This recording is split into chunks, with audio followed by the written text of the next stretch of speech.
So guys, pakita na ko ninyo. Ito niya. So magnesium deficiency na siya, no?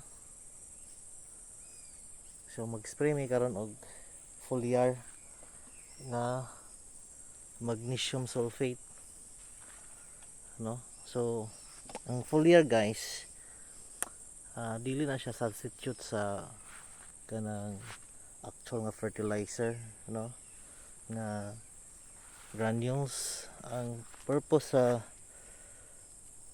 foliar fertilizer, i-spray na siya sa dahon para na siya immediate effect, no? Dili na siya long term na siya, pang immediate effect lang na siya kung naay deficiency ka nga makita, no? So sama na, no? Kana murag na ay yellowish. So magnesium deficiency na siya guys, no? Basta heavy fruiting ang atong ampalaya, no, kusog na siya mo konsumo og magnesium og potassium nya.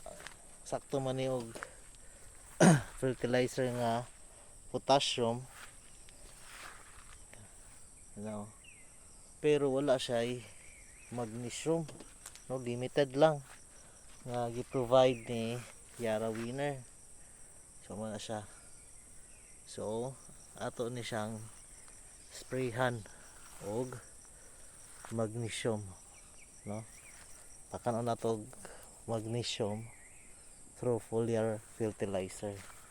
Kani mga ani kay yellow, no? So muna siya ito og magnesium deficiency na siya. So mao to guys.